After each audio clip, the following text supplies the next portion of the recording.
জীবনে যখনই দেখবেন বিপদ বেড়ে গিয়েছে, যখনই দেখবেন আপনার বদনাম বেড়ে গিয়েছে, গীবত বেড়ে গিয়েছে, মানুষ পিছনে সমালোচনা করছে, বুঝে নেবেন খুব দ্রুত রবের তরফ থেকে সাহায্য আসতে চলেছে।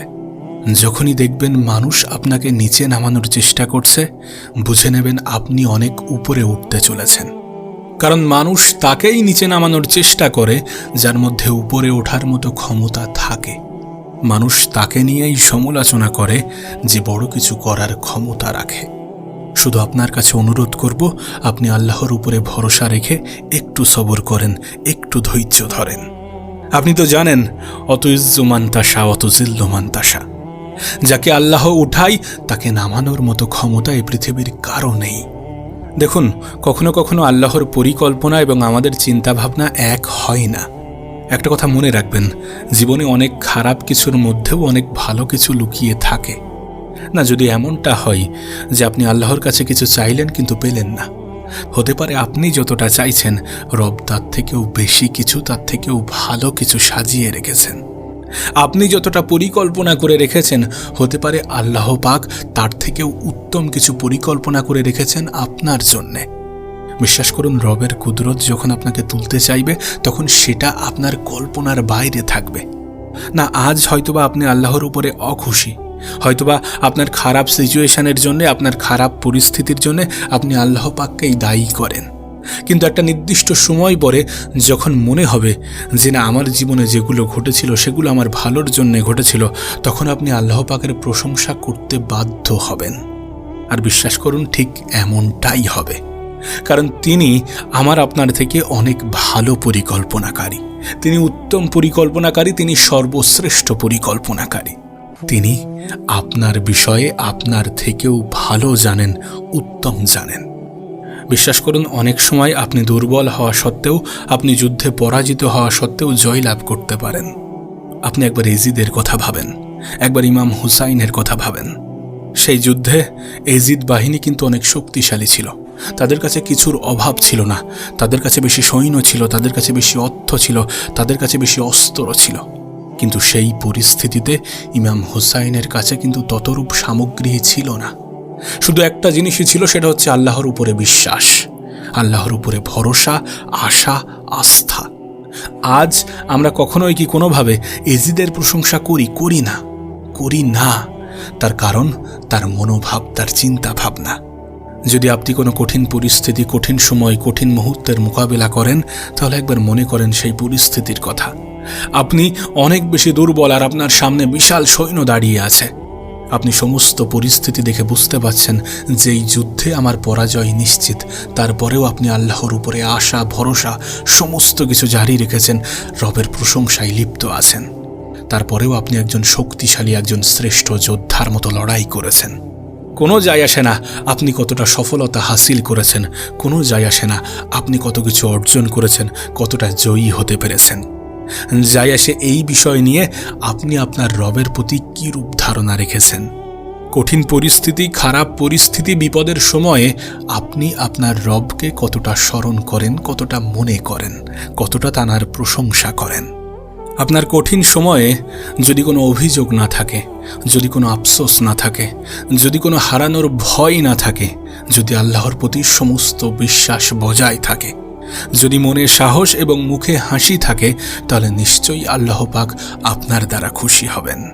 আর একবার কল্পনা করুন, যদি আপনার রব আপনার দ্বারা খুশি হয়, আপনার প্রতি খুশি হয়, তাহলে তিনি আপনাকে কি দেবেন, কতটা পুরস্কারে পুরস্কৃত করবেন, একবার ভেবে দেখুন। আর আপনি জানি মুখের হাসিটা কখন বজায় থাকে।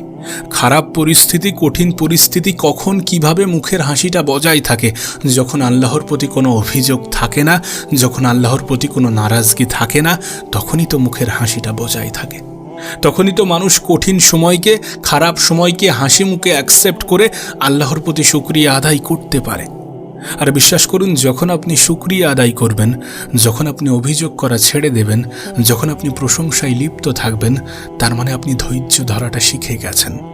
আর আপনি এটা জানেন, আমি এটা জানি, আমরা এটা জানি যে ধৈর্যশীল ব্যক্তিদেরকে আল্লাহ পাক উত্তম পুরস্কারে পুরস্কৃত করে থাকেন। আচ্ছা, সবর তো ভিতরের জিনিস, সবর তো অন্তরের বিষয়, তাহলে আমরা বুঝবো কিভাবে? হাজারো বিপদ আপদ আসা সত্ত্বেও যদি আল্লাহর প্রতি কোনো অভিযোগ না থাকে, যদি কোনো নারাজগি না থাকে, যদি আল্লাহর প্রতি কোনো আক্ষেপ না থাকে, যদি মুখের হাসিটা বজায় থাকে, এগুলোই তো সবরকে ইঙ্গিত করে। আর আল্লাহ পাক এই সকল মানুষগুলোর সাথেই থাকে। যদি আমি আপনি এগুলোকে পালন করতে পারি, এগুলোকে নিজের জীবনে প্রয়োগ করতে পারি, তাহলে নিঃসন্দেহে আল্লাহ পাক আমাদের সাথে থাকবেন, আমাদেরকে সাহায্য করবেন যে কোনো কঠিন পরিস্থিতিতে।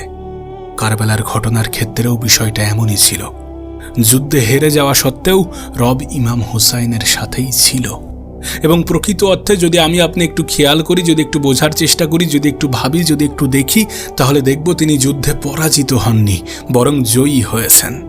যদি জয়ী না হতো তাহলে তানার এই ঘটনা আমাদের জীবনে আজ ইম্প্যাক্ট ফেলতো না, তানার এই ঘটনা আমাদের কাছে আজ মোটিভেশন হতো না, তানার এই ঘটনার দ্বারা আমরা উপকৃত হতে পারতাম না, আমরা ধৈর্য ধরার এক্সাম্পল এত সুন্দরভাবে বুঝতে পারতাম না।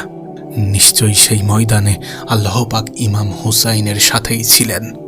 আর কতটা অবাক করা বিষয় একবার ভেবে দেখুন, তার অনেক আগে থেকেই কোরআন নাজিল হয়ে গিয়েছে, কিন্তু কিভাবে এটা স্পষ্ট হয়? কারণ রব কোরআনটাকে এমনভাবে সাজিয়েছেন যে পরবর্তী কোনো ঘটনার সাথে এটাকে খুব সুন্দরভাবে ফিট করা যায়।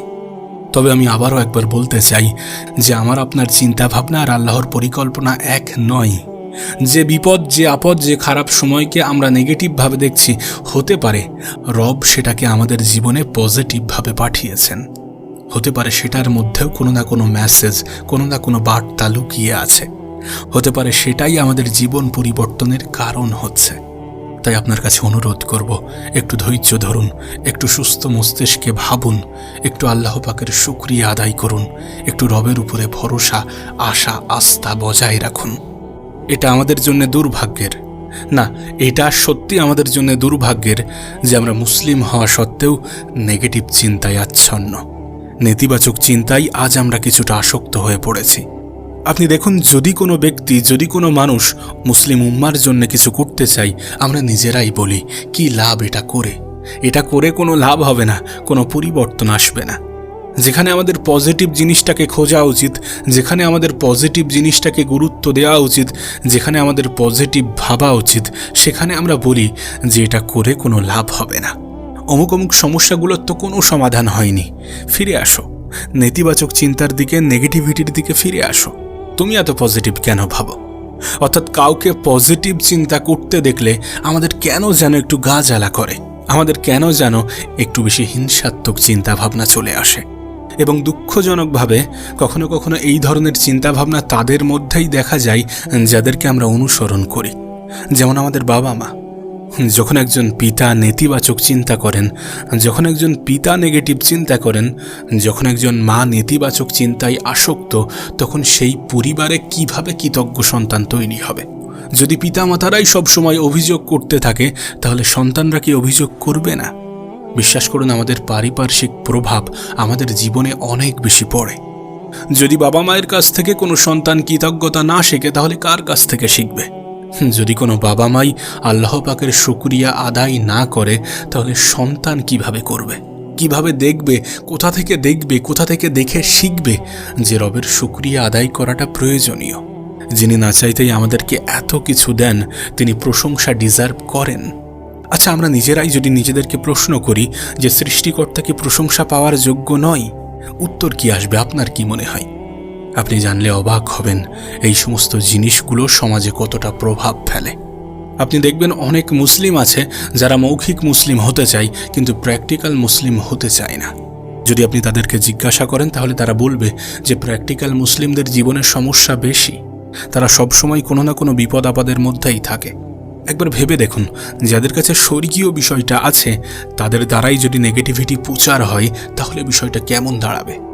দেখুন, কোনোভাবেই খারাপ চিন্তা করা যাবে না, এবং মানুষের সামনে সবসময় এটা দেখানো যাবে না যে আমি খুব খারাপভাবে জীবন কাটাচ্ছি, আমার জীবন খুব খারাপভাবে অতিবাহিত হচ্ছে, আমার জীবনেই যত সমস্যা। আপনি জানেন তো, মুখের হাসি বজায় রাখাটাও একটা সুন্নত।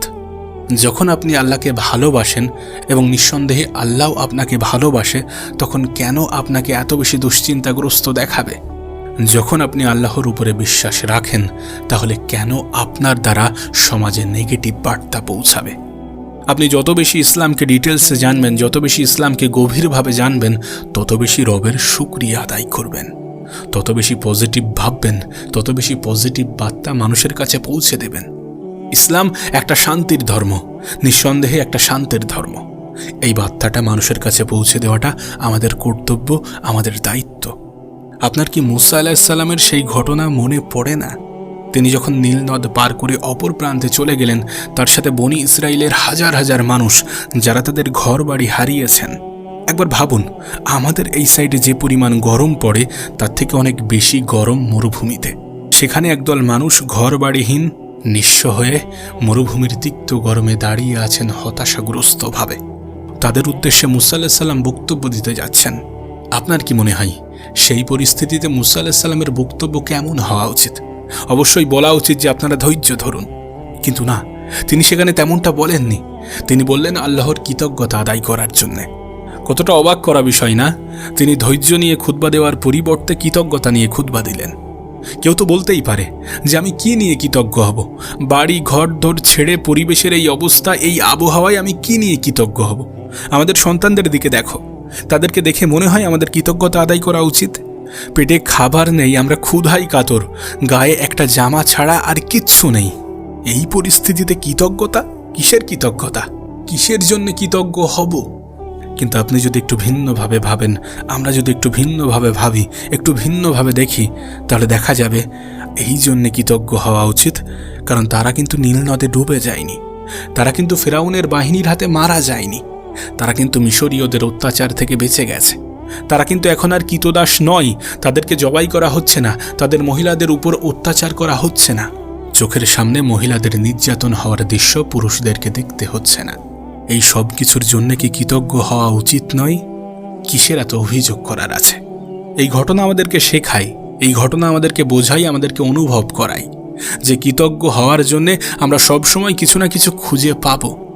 যখন পয়সার এক সাইডে কোনো পজিটিভ কিছু পাবো না, তখন অপর সাইডে দেখলে অবশ্যই কিছু না কিছু পজিটিভ জিনিস থাকবে। দেখুন, নেগেটিভিটির মধ্যেও পজিটিভিটি থাকে।